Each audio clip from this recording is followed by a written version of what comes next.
Priya is in the room where the decision gets made, not always the most senior person there. She is there because when something important is about to happen, people want to know what she thinks before they commit. Daniel is executing what that room decided. He does it well. Nobody is unhappy with Daniel. But when the meeting gets scheduled, his name does not come up. Same skills, same industry, same 5 years. The difference is not credentials, not networking, not even performance. It is something more structural. And once you see it, you will start noticing it everywhere, including in yourself. Trust at work is not a soft concept that belongs in a leadership course. It is a structural position. It determines who gets information early, who shapes a project before the brief is written, whose role survives when an organization under AI pressure starts asking which positions it actually needs. When AI compresses the baseline work, the analysis, the drafting, the synthesis, what is left is a smaller number of positions for people who do the things AI cannot do. Those positions almost always go to people who had already built something a tool cannot replicate. Priya is not worried about AI compressing her role. Not because she is naive, because she has already built that thing. Daniel is not worried either, but for a different reason. And that difference is going to become visible in the next 18 months. Organizational psychologists distinguish between two kinds of trust: swift trust and structural trust. Swift trust is what you extend to a new colleague whose credentials are right and whose first outputs are clean, fast, low cost, based almost entirely on competence signals. Structural trust is different. It forms when someone has consistently shown not just that they can do the work, but that their judgment can be relied on specifically when being right required saying something uncomfortable or against the grain of what the room already believed. Structural trust is what gets you pulled into the room before the decision. Priya did not build it deliberately. Early in her career, in a meeting that did not seem important, she flagged a risk nobody else had named. Not aggressively, not performing contrarianism. She just said the thing she had noticed, clearly, at the point where it could still change something.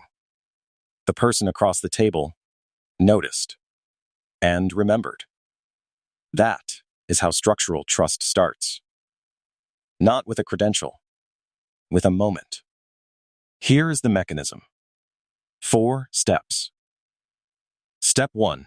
Trust has 2 components, and most people only build the first competence. Trust is earned by delivering reliably. Clean work, on time. It is table stakes. Without it, nothing else matters. But it is also what AI is making cheaper every quarter, which means it is becoming less of a differentiator, not more. Judgment trust is earned when your thinking adds something the data, the brief, or the consensus did not already contain.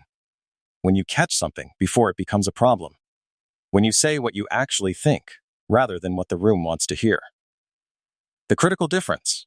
A room full of competence trusted people produces good analysis. A room with even one judgment trusted person produces a decision.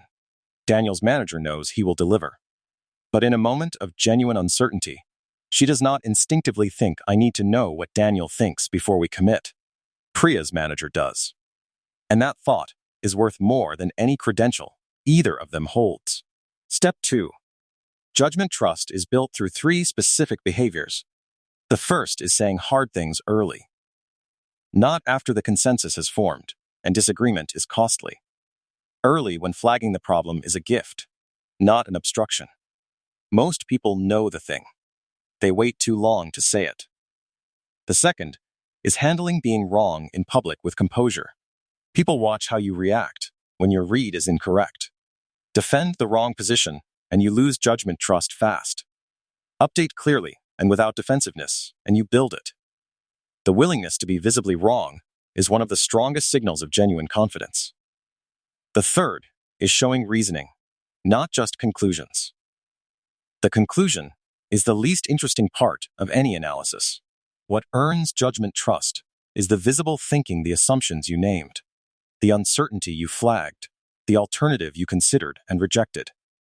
That is what tells people the thinking is actually yours. Daniel delivers conclusions, almost always correct.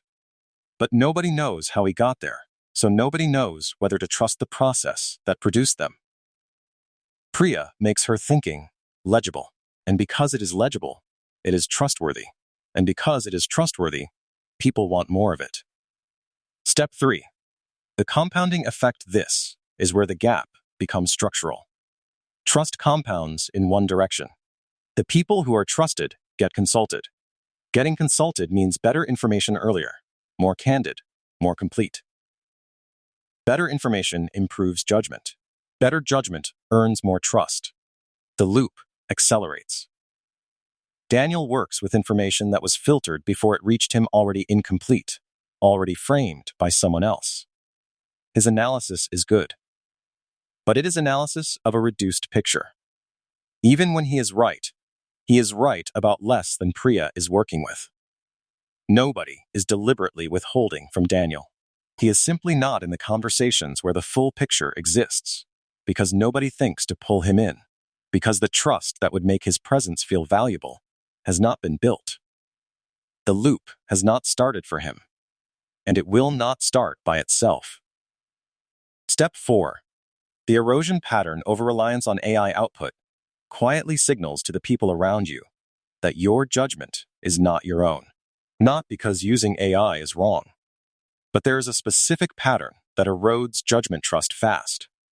When someone consistently delivers work that is impeccably structured, arrives faster than expected, contains no visible seams of uncertainty, but never takes a position that surprises anyone, never flags something outside the brief, never says the thing the room was not expecting people notice.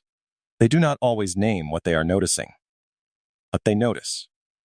What they are noticing is the absence of the person behind the output. Judgment trust requires a legible mind. AI-mediated output systematically removes that legibility. The more seamless the work, the less visible the thinking. Daniel's work has improved since he started using AI. Faster, cleaner, more comprehensive, and something subtle has shifted in how his manager thinks about him. His work is impressive, but she is no longer quite sure what Daniel actually thinks. That is the erosion pattern. Most people do not notice it until the opportunity they expected does not arrive. 2 years from now, Priya is in a conversation that will determine the shape of a major project. Before the decision maker commits, they ask what she thinks. She says one thing that shifts the framing. The decision changes. The project goes better. Nobody writes that down. It will not appear in a performance review. But 3 people in that room remember it. And when the next important conversation gets scheduled, her name comes up. Daniel delivers exceptional work that same week. Thorough, well argued, ahead of deadline. His manager sends a brief thank you. 2 days later, a role opens up Daniel would have been good for. His manager considers him for approximately 4 seconds before moving to someone who has been in the room more. Daniel is not failing, but his career is moving at the speed of execution, not the speed of trust. And those are very different speeds. You are one of these 2 people right now, not permanently, but currently in the pattern you are building. The distance between those 2 paths is smaller than it looks from where you are standing. One thing. This week, say something in a meeting you would normally keep to yourself, not to be difficult, because it is true. It matters, and the right moment is before the decision hardens, not after. It does not need to be dramatic. A question nobody has asked. An assumption worth naming. A risk that is real but has not been put on the table. The practice is not contrarianism. It is presence showing up as someone with an actual perspective, rather than someone there to receive information and execute on what gets decided. This is harder than it sounds, not because people do not have the thought. Because they have been conditioned, gradually and without anyone intending it, to treat polished output as the whole job. It is not the whole job. It is the floor. The ceiling is becoming someone who's thinking other people need before they commit to something important. Priya built that ceiling one uncomfortable sentence at a time. Start with one this week. Priya and Daniel both have the skills. Both do the work. The difference is that Priya has built a position that compounds trust, leads to better information, which leads to better judgment, which leads to more trust. Daniel has built a position that is stable, but flat. Good enough to keep, not structured to grow. What separates them is not talent or effort. It is whether their thinking is visible enough and reliable enough in moments of uncertainty that the people around them want access to it before a decision gets made. That is what trust actually is at work. Not a relationship. A structural position. Built through specific behaviors, compounded over time, and increasingly valuable as the baseline outputs get cheaper every quarter. One question worth sitting with this week. When the important conversation happens in your organization, the one where direction gets set, where the real information lives, where the decision that matters is made, are you in that room? And if not, does anyone in that room know what you would have said? There is a specific context where trust compounds faster than performance reviews, faster than credentials, faster than most people realize is available to them. It is hiding in plain sight. That is next.